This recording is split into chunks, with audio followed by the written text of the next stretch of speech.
The sound beneath the floor. Ethan Clark was 32 and considered himself ordinary. He worked in IT, sat behind a desk most days, and lived alone in a cramped apartment above a dusty bookstore on the edge of town. The rent was cheap, absurdly cheap, but he never asked why. He signed the lease without hesitation, grateful to escape his last place, where thin walls made him an unwilling witness to his neighbors' nightly arguments. The building was old, its bricks darkened with time, its corridors dim even during the day.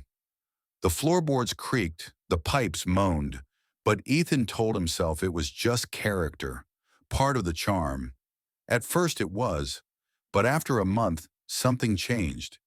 He began waking at exactly 3:11 a.m. every night, always the same time, always to the same sound, a faint dragging beneath the floorboards, as though something or someone was slowly crawling under him. At first he laughed it off, rats probably, or maybe the building settling.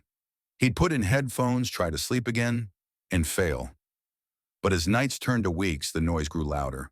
Not random, not the scattered scurrying of vermin. It was deliberate, rhythmic, like nails tracing across the wood in long, unbroken lines. One night, driven by equal parts curiosity and dread, Ethan pressed his ear to the cold floor. His pulse hammered as he listened. The dragging was there, closer than ever, but beneath it, he caught something else. Whispers, not words he could understand, but layered voices, soft, overlapping, like a conversation carried through water. He jerked back, heart racing, and didn't sleep for the rest of the night. The next day at work, his exhaustion showed. His coworkers asked if he was sick. He said he was fine. He wasn't. Every night the whispers grew clearer, the dragging more insistent. And then, one night, Ethan found it, a loose board near the foot of his bed. His toe caught it as he paced the room in nervous circles, and when he bent to look, he saw the wood was cracked, a seam where it shouldn't be. For hours he stared at it, debating. At midnight, with trembling hands, he pried it open. Beneath the board yawned a narrow crawl space, barely wide enough for a body. The air that rose up was damp, smelling of earth long buried. He couldn't see much, only blackness, but from that blackness came a sound. Breathing, slow, wet, ragged. His flashlight beam wavered as he tried to angle it into the gap. He wanted to believe it was his imagination, that he'd hear nothing. But as the light touched the darkness, something shifted just out of sight. Frozen, Ethan whispered, "Who's there?"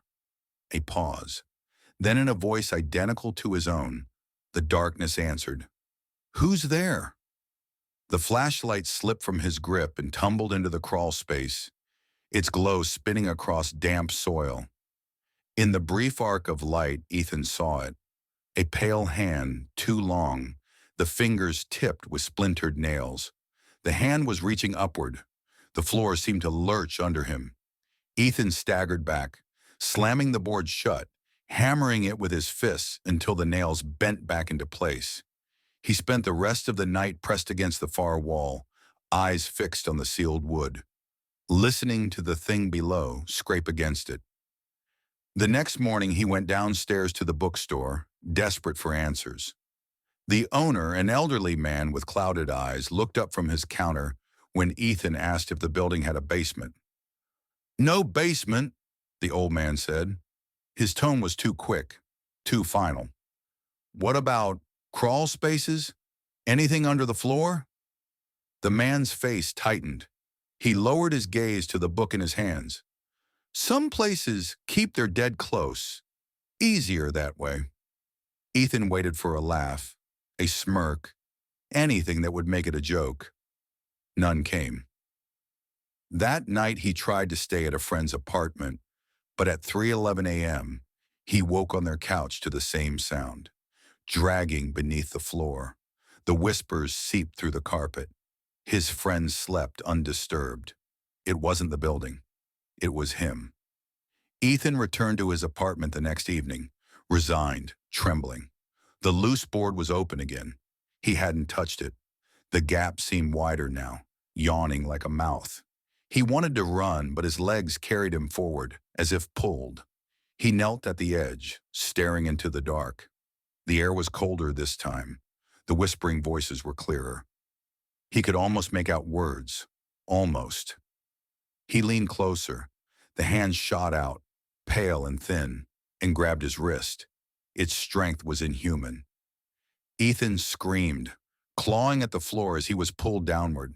His nails tore, his arms burned, but the thing was stronger.